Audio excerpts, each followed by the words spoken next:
Next, I'm going to show you how to create a book resource. We're also going to use the overview thumbnail that we're asking you to use in each of the books for the overview, and in the book for the resources, we have a different thumbnail. So I'm going to click Create Learning Activity. I'm going to slide over to the Resources tab and choose Book. Now, the name of your book can be Overview or the week or whatever you choose for that unit. It may be Overview of Chapter 1 or whatever you think might need to go there as your title of the book. Next, I'm going to put the image in here that is the thumbnail for an overview. We want those to be the same and consistent between all of our courses so that all of the students can see at a glance really easily. They can visually see what the image and what they're looking at is the overview. It's easy for them to tell. So I'm going to click the picture icon and choose Browse Repositories. I'm going to choose File.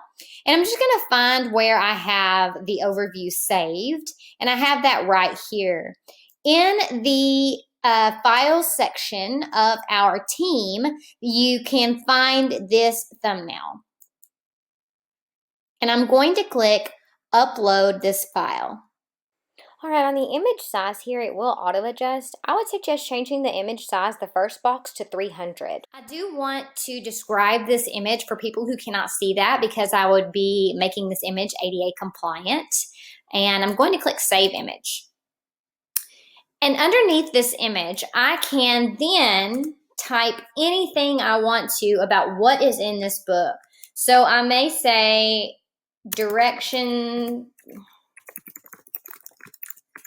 and learning outcomes for Chapter 1. And I can click Save and Return to Course.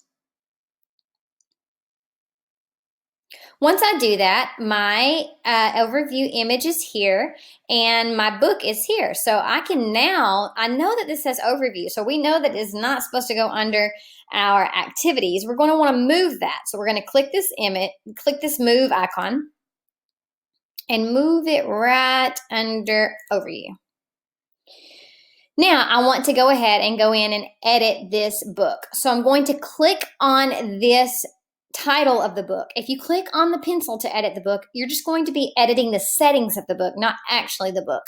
So I want to go here and edit this book itself. And this is going to ask for the chapter title. And you will title your chapters Introduction.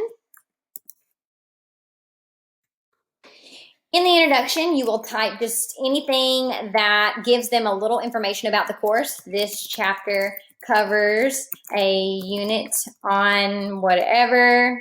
And we just give a little blurb here. If you want to add any images or anything, you can do that as well. So I can click Save Changes.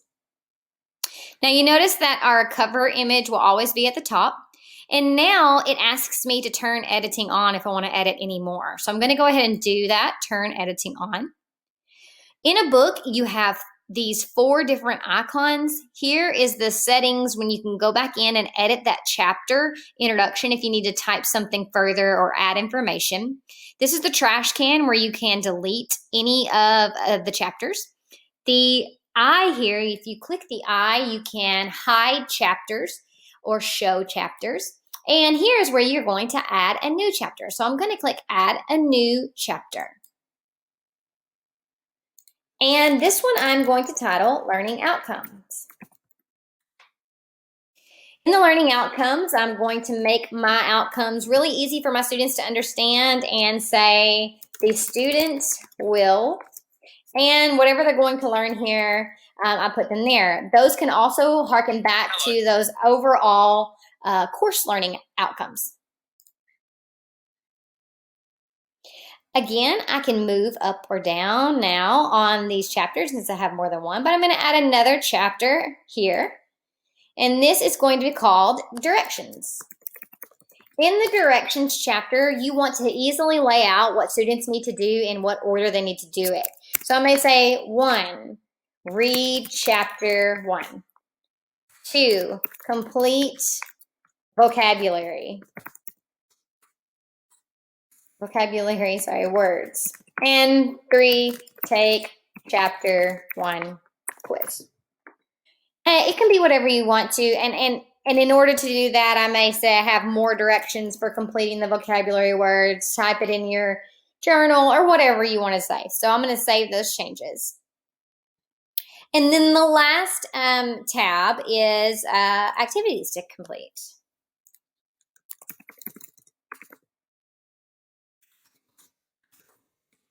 And then you can just type the activities to complete, or these are the ones that they're going to actually interact with. So that may be forum 1. This may be quiz over chapter 1. I can also go back in here and link these later. I'll show you what that means at another time. So now I know that my book for this unit is done, and I can click Turn Editing Off and go back to section 1 that I've been working in. And now I have my labels created and a book created. You do the same thing with the resources book, except you'll use the resources image.